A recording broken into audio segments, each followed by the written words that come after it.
Mambo vipi mwanafamilia wa Wisport TV?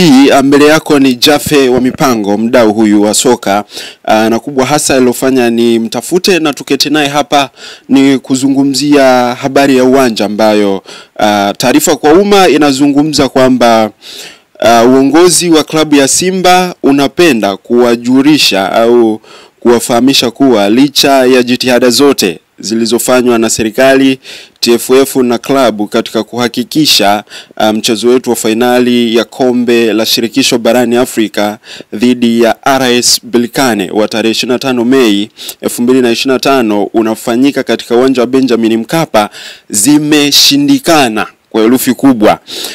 Bana, maoni yako ni yapi katika jambo hili ambalo mwanzo matumaini yalikuwepo kwamba baada ya na wakadai baada ya mchezo wa huko RS Berkane basi watatoa taarifa na watu wakaendelea kukata tiketi. Maoni yako ni yapi ndugu yangu Jaffe wa mipango? Kwanza hii taarifa imekuwa ni taarifa ambayo inaimaliza siku ya tarehe 19 vibaya kuingia tarehe 20, msalia wa siku 5 tu kuendea mechi husika ya tarehe 25 mwezi wa 5 mwaka ikiwa bado ni 2025. Finali ya mkondo wa kwanza kama ambavyo wengi tulifuatilia siku moja nyuma kabla ya mchezo zilitoka hizi taarifa za uwanja wa Benjamin Mkapa kutokukidhi yale masharti au matakwa ya kile ambacho CAF wanakihitaji katika uwanja, katika zile kanuni ambazo zinatafsiriwa na CAF, basi uwanja ni moja ya kanuni ambazo ni miongoni mwa hizo. Lakini kwenye hili limekuwa ni taarifa ya msiba, yani kiufupi unaweza ukasema bwana ametoa na bwana ametoa, jina lake lihimidiwe, kwa sababu taarifa ya Simba Sports kwa umma inaonyesha namna ambavyo serikali imepambana na kila mmoja ni shuhuda kwenye hilo. Tumeona kuanzia katibu mkuu Wizara ya Michezo amelipambania sana hilo Grayson Msigwa, lakini waziri mkuu Kassim Majaliwa naye amekuwa miongoni mwa watu ambao amelipambania sana swala hili, na wote hao shauku yao kupitia Wizara Sanaa, Tamaduni na Michezo inayoongozwa na Paramagamba Kabudi, naye alikuwa ni miongoni, kwa sababu unapomuona katibu wake tunazungumzia naibu waziri Hamisi Mwinjuma, naye alizungumza mara baada ya mechi kumalizika kuona serikali itapambana vipi ili mechi isalie katika uwanja wa Benjamin Mkapa. Lakini licha ya juhudi za TFF pamoja na uongozi wa Simba bado zimegonga mwamba. Tafsiri yake mnawatengenezea msiba mashabiki, msiba ambao kwa asilimia kubwa matarajio ya walio wengi walikuwa waione hii mechi katika uwanja wa Benjamin Mkapa, uwanja ambao una uwezo wa kuhimili idadi ya wafuasi au mashabiki 60,000 ambao walikuwa wanataka waone mechi ya kihistoria, mechi inayochezwa kombe likiwa pale uwanjani. Lakini mnakwenda kuwapeleka wachezaji katika uwanja ambao unabeba mashabiki takriban 15,000. Kwa hiyo umepunguza ile nguvu ya wachezaji nambari 12 ambao ingeweza kuwapa motisha wale wachezaji 11 ili kuhakikisha wanalipa lile deni la magoli mawili ambao waliyaruhusu kule Manispaa ya Berkane, lakini kuhakikisha kwamba wanalibakisha kombe hilo. Lakini kuwapeleka kule pia ni kupunguza ile atmosphere. Tulizungumza Agosto, nadhani wengi hawakuelewa, lakini ndicho tulichokuwa tunakimaanisha kwamba ile tarehe 15 tuliozungumza Agosto tulizungumzia hiki RS Berkane wanachokikwepa ni atmosphere ya uwanja wa Benjamin Mkapa. Ndicho wanachokiogopa, sio uwanja, sio size ya pichi, wala sio wachezaji, ila wanaamini katika nguvu ya mashabiki inaweza ikawa pressurize, na wanajua kwamba katika uwanja wa Benjamin Mkapa Simba amepata matokeo, na matokeo ambayo ameyapata katika msimu huu 24-25 mpaka anafika hatua ya finali yameamliwa katika ardhi hiyo ya Benjamin Mkapa. Sasa na wao kama ulitazama mchezo wa Agosto uliona namna ambavyo mechi imemalizika, lakini vichwa vikiwa chini. Matumaini ya watu wa Simba Sports, mashabiki, uongozi pamoja na jamhuri, kwa sababu inayopeperushwa kwa hivi sasa ni bendera ya Jamhuri ya Muungano wa Tanzania, ni kwamba yapo katika mechi ya nyumbani. Hatutafsiri katika ubaya, yani isije ikaonekana labda tunasema uwanja wa New Amani Complex si uwanja mzuri, lakini ile ni neutral ground kwa wote. Umepeleka mchezo kwenye uwanja ambao Simba Sports ana uwezo wa kustruggle kama ata-struggle RS Berkane kupata matokeo. Nadhani umeshuhudia mechi ya nusu finali dhidi ya Stellenbosch. Haikuwa mechi ya mvuto wa aina hiyo, japokuwa tunazungumza hivi sasa Simba ina uwezo wa kucheza mechi. Kucheza mechi ni kutafuta matokeo. Kucheza mpira muda mwingine unaweza ukataka uentertain, ufanye vitu vingi uwanjani, ucheze na majukwaa, lakini Simba imefikia uwezo wa kuicheza mechi. Sasa inapofikia uwezo huo ni kwamba tafsiri yake unaona namna ambavyo sasa hivi mvutano upo. Na kitu ambacho kinaodhihirika sasa hivi ni kwamba Mwarabu anatudhihirishia yeye ndo anamiliki mpira wa Afrika. Nadhani tulilizungumza, Mwarabu ni mtu ambaye anadhihirisha dhahiri shaili kwamba yeye ndo mmiliki wa soka la Afrika, kwa sababu kama makamu wa rais wa shirikisho la mpira barani Afrika ndiye waziri wa fedha wa nchi ya Morocco, lakini ndio huyo aliwahi kuwa rais wa Berkane tokea 2009 mpaka 2019. Dhahiri shaili huyu mtu ana kila namna ya kutaka kuona kombe hili linabaki kwa RS Berkane. Ni mazingira tu ambayo yanarahisishwa kwa RS Berkane kuona namna gani wanaweza kalipoka hili. Ukumbuke Agosto hivi sasa finali ya kombe la klabu bingwa barani Afrika, mtu mwenye ngozi nyeusi kiasili amebaki ni Afrika Kusini. Lakini finali ya kombe la shirikisho barani Afrika, mtu mwenye ngozi asili aliyobaki ni Simba Sports. Ukimzungumzia Pyramids, tunazungumzia watu wenye asili ya Kiarabu. Ukimzungumzia RS Berkane ni mtu ambaye ana asili ya ngozi nyeupe kwa maana ya ngozi ya Kiarabu. Hawa watu wameonekana ni wabaguzi dhahiri shairi. Yani hapo wanatuthibitishia kwamba mafanikio ya Afrika hawataki timu nyingine zipate, ila wanatamani kuona wakiyapakata wao. Na hata huu ushindi ambao upo kwa Al Ahly na wenyewe pia unatutilia mashaka kwamba huu ubingwa ambao anao klabu namba 2 kwa vikombe duniani kuna walakini ndani yake. Ndio vitu kama hivi sasa tunaanza kuviona. Kilichobaki ni kwamba wachezaji wanatakiwa walibebe na walipokee, kwa sababu hata wao pia walikuwa wamebaki nje ya panda.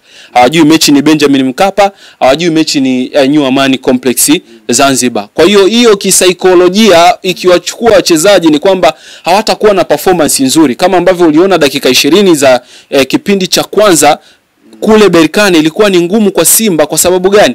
Berkane walijua wanatakiwa zitumie zile dakika kuamua mechi, na walifanikiwa kutokuruhusu Simba ingie katika mchezo.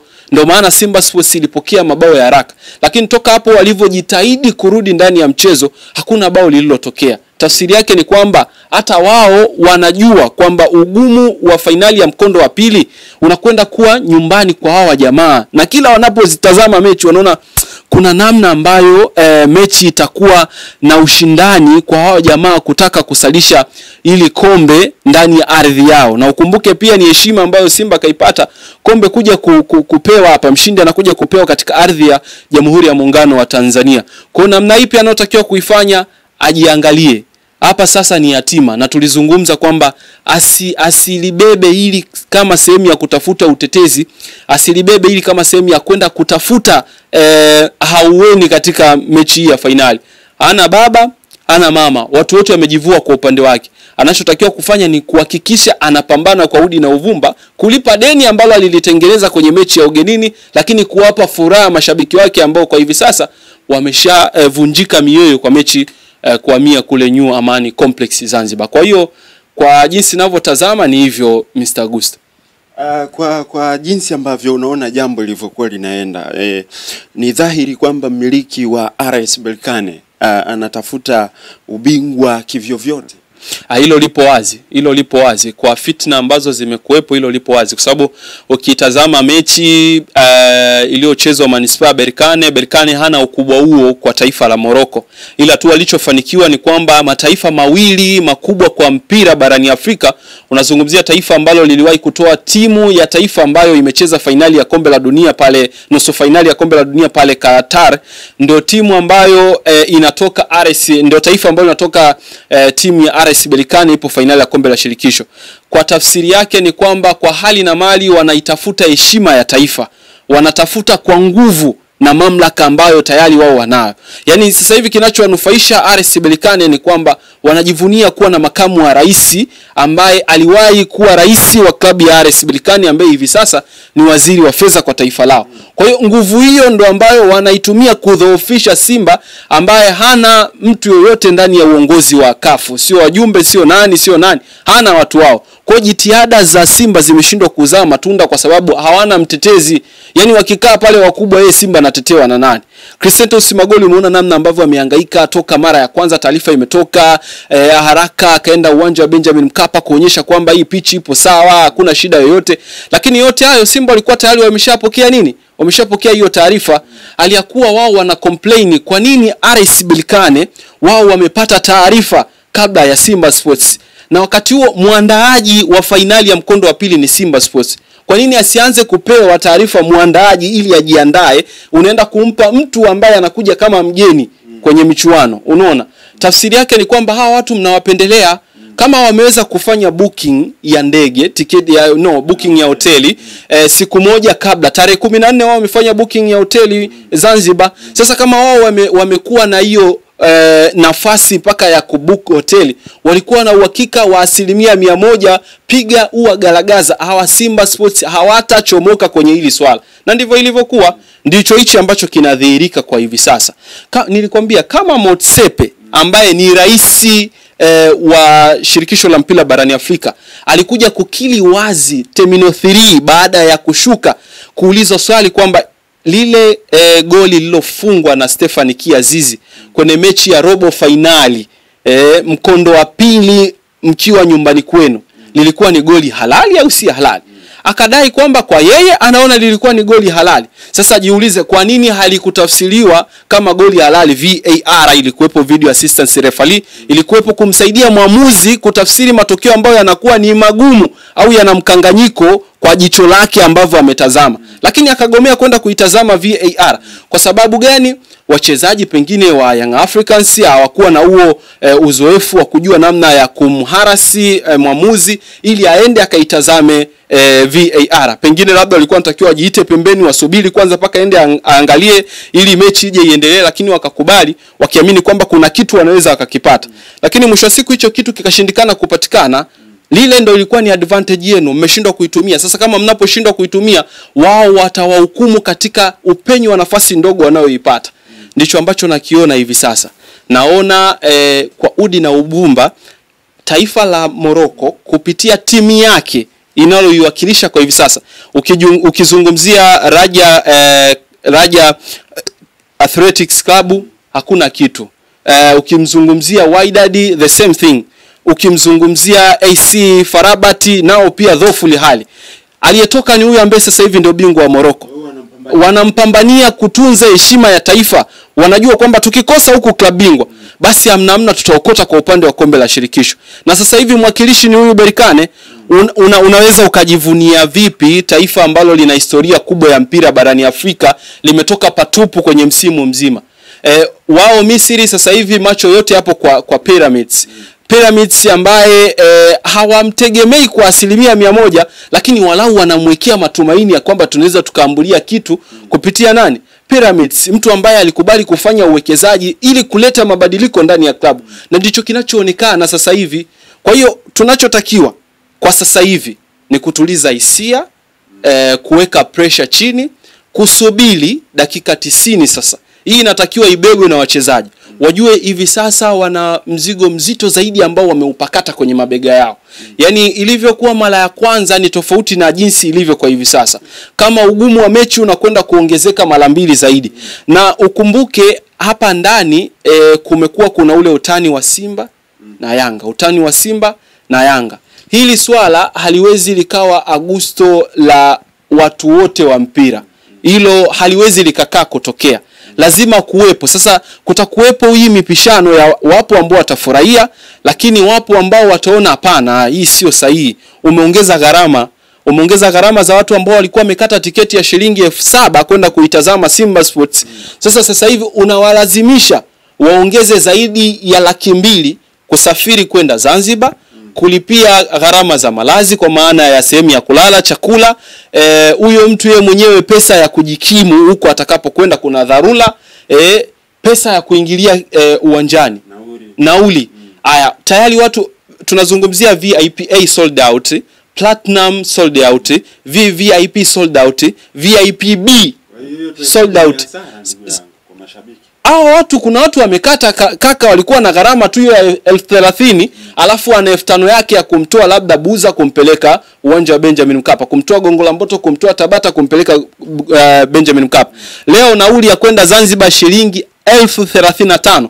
Sasa piga nenda rudi 70,000. Hujapiga nauli ya kutoka kwako, hujapiga gharama ya kulala. Na ukumbuke Zanzibar inapokuwa ina matukio makubwa kama haya, gharama za vyumba pia zinapanda kwa sababu ya uhitaji. Hauwezi wewe ukaja ukataka chumba cha shilingi 25,000 ndio chumba cha thamani ndogo kwa Zanzibar, eti hiyo siku upate kwa thamani hiyo. Utakuta aidha kimepanda mara mbili yake kwa maana ya 50,000, kikipungua sana umepata kwa shilingi 40,000. Sasa uone jinsi gharama inavyokuwa kwa huyu mtu ambaye wa hali ya chini alikuwa na shauku ya kwenda kuishuhudia fainali ambayo atalitazama kombe la shirikisho barani Afrika likiwa Benjamin Mkapa. Mnafanya fitna linakwenda kule. Kikanuni uwanja uliokuwa unastahili kuchezewa mechi ni uwanja wa Benjamin Mkapa. Hii Amani imeweza vipi kukizi vigezo vya kupokea mchezo mkubwa kama wa fainali ya kombe la shirikisho, aliyakuwa kanuni zenu zenyewe tu zinakinzana na hichi mnachokifanya? Tafsiri yake ni kwamba nyie mpo juu ya mamlaka. Hizo kanuni, taratibu na sheria ambazo zipo kuongoza mpira wa Afrika mmedhihirisha nyie hamzifuati. Sasa vipi vilabu vikiwa vina migogoro ya ndani kama hizi za Simba na Yanga zimekuepo, si dabi inachezwa, dabi haichezwi, zinaletwa kwenu huko kwenye mashauri yenu yasikilizwe, hamna haki. Anyway, Jeff wa Mipango, tukirejelea kauli ya Master Fadru Davis, yeye baada ya mchezo wa RS Berkane na Simba alidai kwamba anahitaji uwanja wao wa nyumbani, kwamba kama RS Berkane wamepewa uwanja wa nyumbani na sisi tunahitaji our home ground, na akakiri wazi kwamba ndo uwanja ambao huwa unawapa matokeo mazuri kulingana na namna ambavyo wamekuwa wakiuchezea, lakini jinsi wanavyofahamu vizuri, lakini na kama walivyozungumza mashabiki na nini, hype zinakuwa ni kubwa. Mashabiki wao nimeona katika comment wanasema pamoja na hasara zimeshatokea lakini wapo tayari popote kambi. Wewe unaonaje kulingana na kauli hii ya Master Fadru? Je, ni tayari Simba inaenda kinyonge kukutana na mpinzani wake katika uwanja wa New Amani Complex? Simba itapungua. Kupungua kwa maana gani? Kupungua kwa idadi ya wale ambao walikuwa na uwezo wa kuja kuanikiza. Mwalimu yoyote anaamini mbali na mbinu ambazo anakuwa amezitumia kwenye kiwanja cha mazoezi na mbinu ambazo atakuja kuziboresha katika uwanja wa ushindani, ni kutegemea hii cloud ambayo inakuwa imekuja kutazama mchezo husika. Anaamini licha ya kuwa mimi nimeshazungumza na kumaliza na ninyi kimbinu, wapo wanajeshi ambao watawapigia ninyi kelele ili muhakikishe hiyo vita mnaimaliza vile ipasavyo. Yaani nyie kama vitani mmetangulizwa kama askari wa mbele. Sasa mnachotakiwa ni kwamba piganeni vizuri kuwalinda waliopo nyuma yenu. Bila hivyo hao watu pia wataumia vile vile. Kwa hiyo wanakwenda katika uwanja ambao kwao watahesabu kama ni neutral ground. Isitafsirike vibaya. Naomba niweke sawa. Isitafsirike vibaya kwamba uwanja wa New Amani Complex hauwezi ukaipa Simba Sports matokeo. Unaweza ukaipa Simba Sports matokeo, ila kwa sababu ya idadi ndogo ya mashabiki ambao itakuwepo pale uwanjani, tayari itakuwa imepunguza ile nafasi ya pressure ambayo Berkane walitakiwa kuipata ile kiasi. Na ukumbuke muda huo Agosto, muda wa mechi umebadilishwa. Muda wa mechi kwa uwanja wa Benjamin Mkapa ilikuwa ni saa 10. Tayari kama muda ni saa 10, umempa faida Simba Sports ambaye tayari ameshazoea kucheza katika mazingira hayo ya muda huo wa saa 10.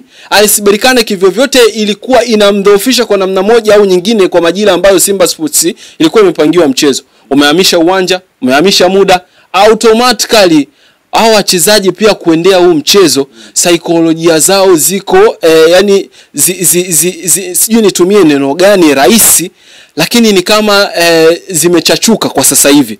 Unaweza ukasema hivyo kwa sababu Agosto hao wachezaji wanatumia simu, wanapita kwenye mitandao ya kijamii, wanaona kinachoendelea, pressure ya mashabiki, kinachozungumzwa, na sasa hivi tena mmewapeleka huko. Lazima wao wenyewe pia waende Zanzibar mapema wakakite kambi kuzoea mazingira ya uwanja.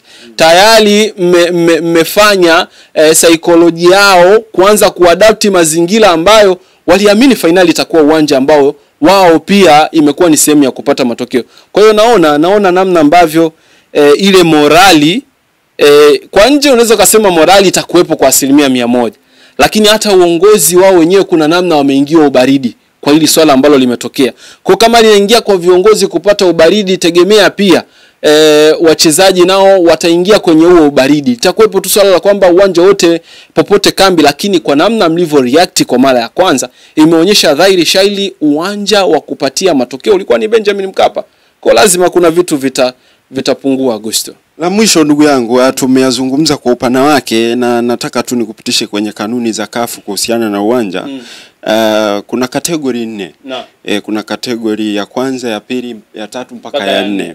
Na CAF wao wanadai uwanja ambao unakidhi kuchezewa fainali kama hii ni uwanja kategori namba 4. Ambayo kwenye kategori namba 4 wanazingatia idadi ya mashabiki, wanazingatia ukubwa wa vyumba vya kubadilishia, dressing room, wanazingatia eneo la waandishi wa habari kwa maana press conference room, lakini wanazingatia maeneo maalum kwa wageni wa heshima VIP na VVIP. Lazima uwanja uwe na uwezo wa kuwa na maeneo hayo, lakini lazima uwanja uwe na uwezo wa kuingiza mashabiki zaidi ya 20,000, lakini pia uwanja lazima uwe na dressing room kubwa.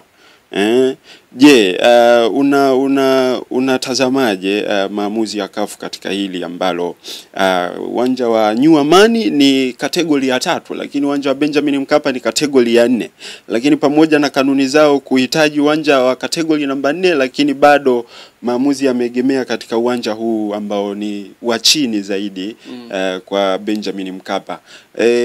Unaona kuna mazingira yoyote ya mpira wa Afrika kugubikwa na mambo ya rushwa na nini? Dhahiri shaili walichokifanya shirikisho ni kuibaka Simba. Wameingilia kinguvu bila ya wao kutaka. Ndio walichokifanya. Yaani walichokifanya Augusto ni kwamba wamelazimisha kuwaingilia pasi na ridhaa yao. Automatically huyu mtu utampa maumivu, hatapata starehe.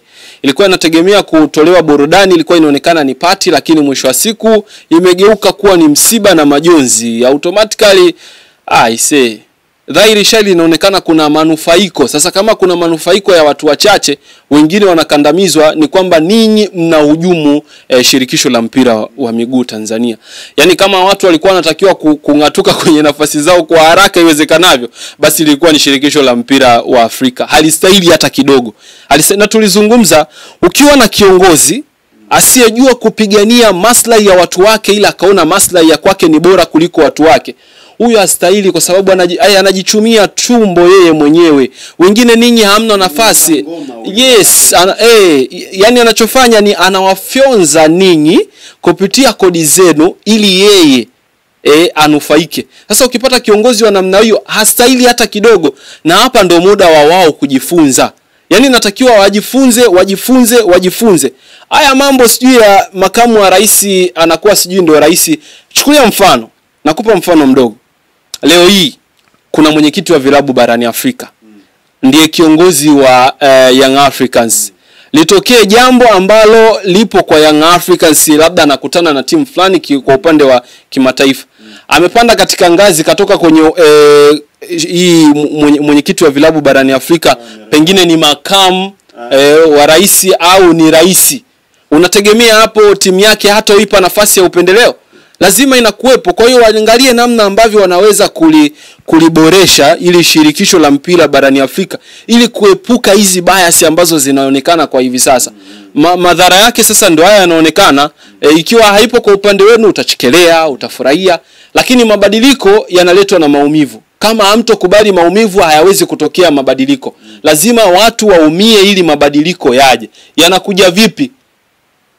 Au na wenyewe wagome.